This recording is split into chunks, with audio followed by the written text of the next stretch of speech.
ಬಿಡದಿಯ township ವಿಚಾರಕ್ಕೆ ಸಂಬಂಧಪಟ್ಟಾಗೆ ಇವತ್ತು H D. Kumaraswamy ಅವರು ಮುಖ್ಯಮಂತ್ರಿ ಡಿ.ಕೆ. ಶಿವಕುಮಾರ್ ಅವರನ್ನ ಬಿಡದಿಯ ಬೈರಮಂಗಲ ಅನ್ನುವಂತಹ ಸ್ಥಳಕ್ಕೆ ರೈತರೊಂದಿಗೆ ಚರ್ಚೆ ಮಾಡಲಿಕ್ಕೆ ಬಹಿರಂಗ ಚರ್ಚೆಗೆ ಆಹ್ವಾನವನ್ನು ಕೂಡ ಮಾಡಿದರು.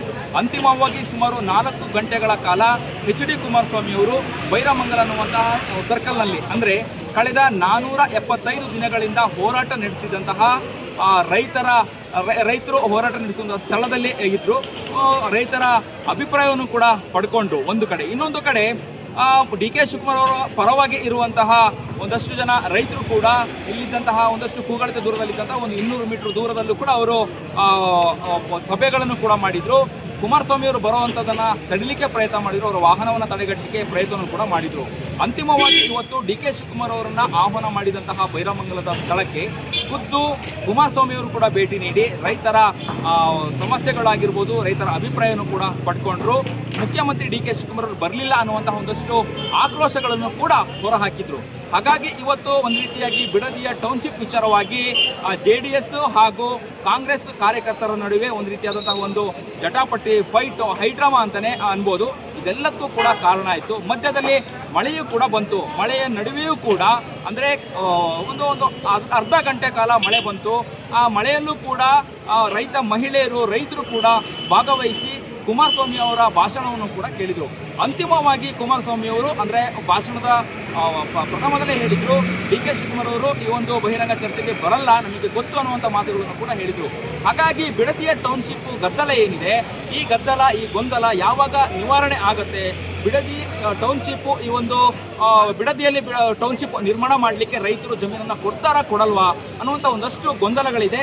ಈಗಾಗಲೇ ಡಿ.ಕೆ. ಶಿವಕುಮಾರ್ ಅವರು ಹೇಳಿದ ಹಾಗೆ ಸುಮಾರು 80% ರೈತರು ಜಮೀನನ್ನು ಕೊಡಲಿಕ್ಕೆ ಒಪ್ಪಿದ್ದಾರೆ ಅಂತ ಹೇಳಿದರು. ಆದರೆ ರೈತರು ಹೇಳುವಂಥದ್ದು ನಾವು 80% ಒಪ್ಪಿಲ್ಲ, 20% ರೈತರು ಒಪ್ಪಿರ್ಬೋದೇನೋ ಗೊತ್ತಿಲ್ಲ, ಆದರೆ ನಾವು ಯಾವುದೇ ಕಾರಣಕ್ಕೂ ಕೃಷಿ ಜಮೀನನ್ನು ಬಿಡದಿ ಟೌನ್ಶಿಪ್ ಮಾಡಲಿಕ್ಕೆ ನಾವು ಕೊಡ್ತಾ ಇಲ್ಲ ಅನ್ನುವಂತಹ ಆಕ್ರೋಶದ ಮಾತುಗಳನ್ನು ಹೇಳಿದರು.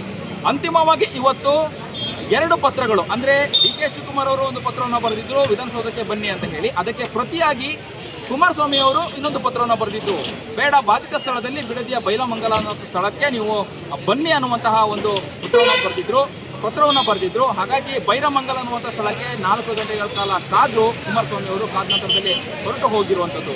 ಹಾಗಾಗಿ ಬಿಡದಿಯ ಟೌನ್ಶಿಪ್ನ ವಿಚಾರ ಇದು ಎಲ್ಲಿಗೆ ತೆಗೆದುಕೊಂಡು ಹೋಗುತ್ತೋ ಗೊತ್ತಿಲ್ಲ.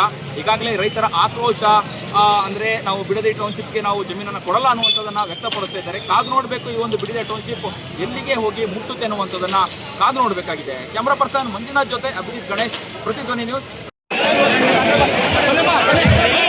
ಎಲ್ಲ ರೈತ ಬಂದವರೇ,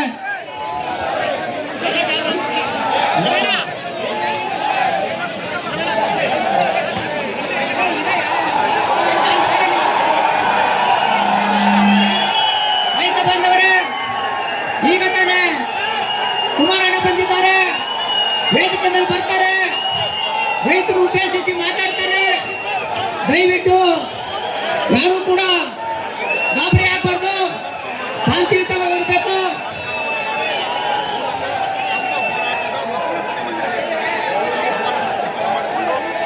ದಯವಿಟ್ಟು ಯಾರು ಗಾಬರಿ ಆಗಬೇಡಿ, ಕಾಲಾವಕಾಶ ಮಾಡಿಕೊಡಿ, ಅವರಿಗೆ ಅವಕಾಶ ಮಾಡಿಕೊಡಿ, ಕಾಲಾವಕಾಶ ಮಾಡಿಕೊಡಿ ಬರಲಿಕ್ಕೆ.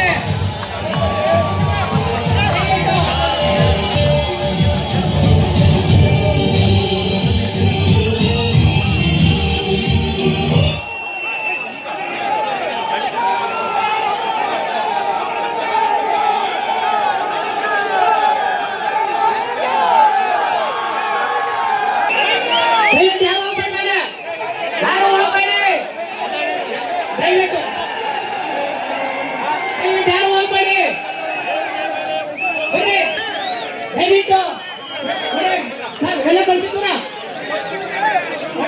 ಶಾಂತಿಯುತವಾಗಿರಿ, ಯಾರು ಮೂವ್ ಮಾಡಬೇಡಿ, ಶಾಂತಿಯುತವಾಗಿರಿ.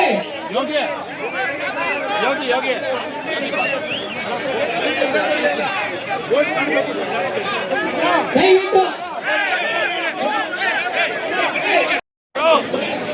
ಸೌಂಡ್ ಕೊಡಪ್ಪ. ಎಲ್ಲಿದೆಯಾ ಮೈಕ್? ಅವ್ರು ಎಲ್ಲಿದ್ದಾರೆ?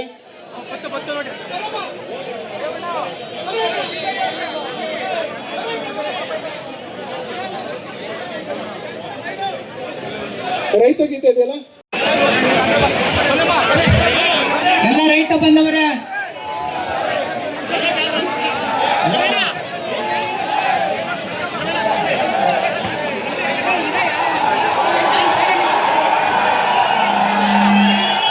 ರೈತ ಬಂದವರೇ, ಈಗ ತಾನೇ ಕುಮಾರಣ್ಣ ಬಂದಿದ್ದಾರೆ, ವೇದಿಕೆ ಮೇಲೆ ಬರ್ತಾರೆ, ರೈತರು ಉದ್ದೇಶಿಸಿ ಮಾತಾಡ್ತಾರೆ.